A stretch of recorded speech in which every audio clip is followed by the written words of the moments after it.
आपका स्वागत करता हूं डर के पता एक नए एपिसोड में। और आज आपको पता चलेगा कि अगर आप एक अंधेरी रात में जा रहे हैं और जाते वक्त कोई आपको आवाज दे तो क्या हो सकता है। ये कहानी है एक ऐसे दो लड़के की जो लोग बेरोजगार थे और वो लोग काम के सिलसिले में ही इधर उधर चलते थे।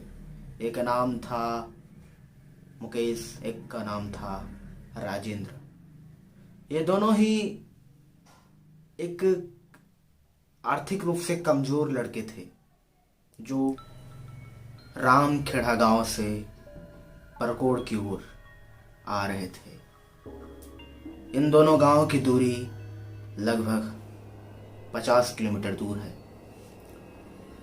इन दोनों गांव की दूरी लगभग 50 किलोमीटर दूर है और ये लोग शॉर्टकट रास्ते से जा रहे थे। रात का समय था, रात के 10 बज रहे थे। ये दोनों एक बाइक में सवार चल रहे थे।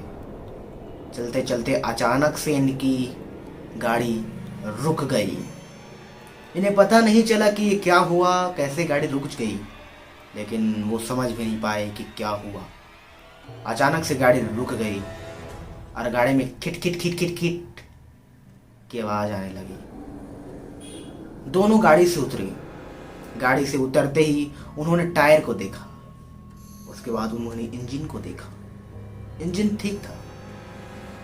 इनके उतरते ही गाड़ी खिट खिट खिट खिट करना बंद भी कर दी।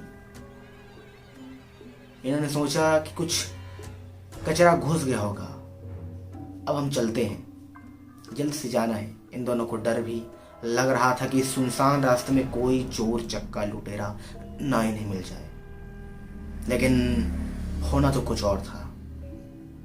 इन दोनों फिर से गाड़ी में चढ़ गए और गाड़ी फिर से स्टार्ट हो गई और गाड़ी चल रही है। गाड़ी चल रही है। उसके बाद फिर से यही घटना फिर से एक बार घटी, खिट खिट खिट खिट खिट। लेकिन एक बार फिर से ये उतरी, उसके बाद फिर से कुछ नहीं दिखा। थोड़ी देर चलने के बाद फिर से यही घटना और हुई। फिर से ये जब उतरी तो उन्होंने देखा कि एक कांटा जो है, एक कील कह सकते हैं हम, वो टायर में फंसा था, यानी कि टायर पंचर हो चुका था। अब टायर पंचर हो चुका था तो ये लोग परेशान हो गए, क्योंकि इनके पास कोई ऐसी सामग्री नहीं थी जिनसे ये आगे बढ़ सके। वो लोग डर गए और डरते ही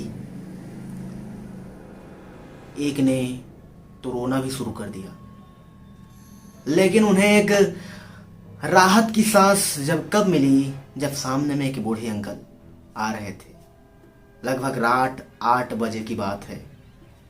उनमें से मुकेश ने उन बूढ़े अंकल से बात की।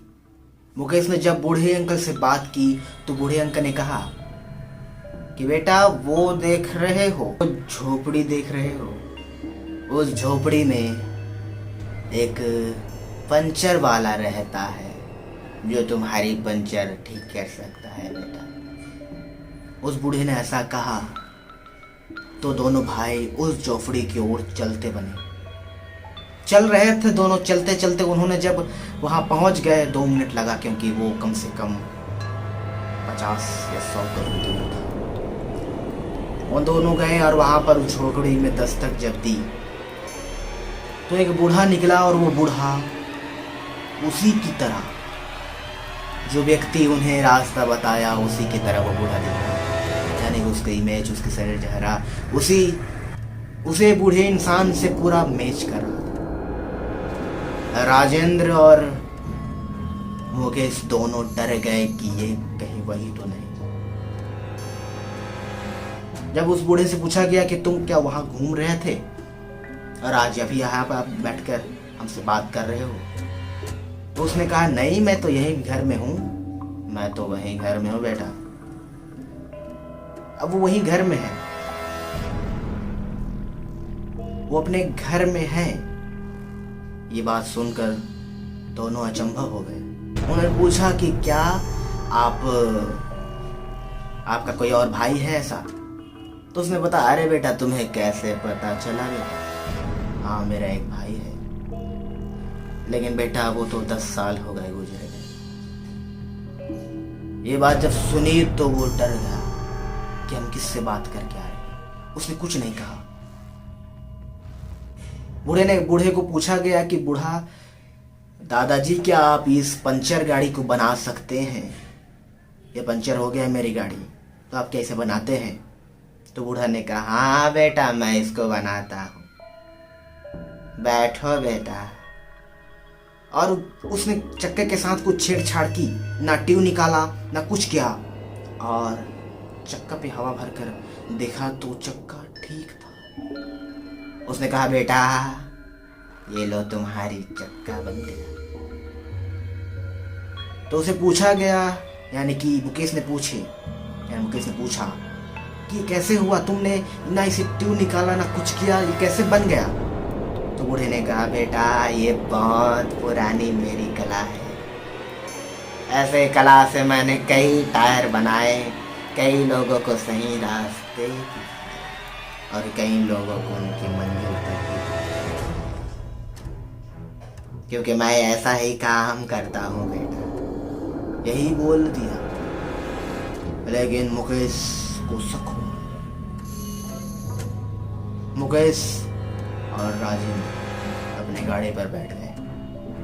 तभी बूढ़े ने कहा, बेटा कहाँ जा रहे हो बेटा?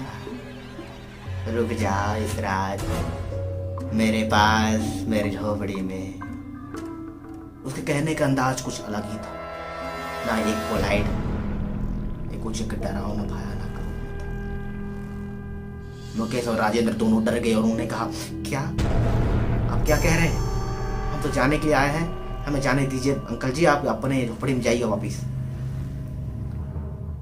अंकल जी ने उनके पीछा शुरू कर दिया, वो ऐसे ही जैसे एक शेर हिरन का पीछा करता है। एक भयानक रौद्र रूप में अंकल जी ने देखा और उनके आगे दौड़ने लगे।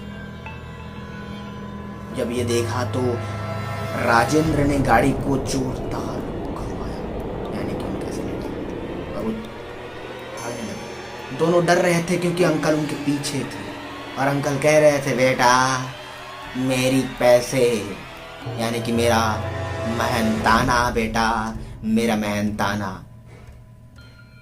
और वो पता है मेहनताना में क्या मांग रहे थे? एक बोतल खून बेटा, एक बोतल खून। वो दोनों डर गए और भाग ही रहे थे कि सामने में एक और बूढ़ा दिखा जो उसी की तरह दिखता था, और उन पता चला कि वो उसका जुड़वा भाई है जो 10 साल पहले मर चुका था, और पीछे भी एक बूढ़ा जो उसका पीछा कर रहा था।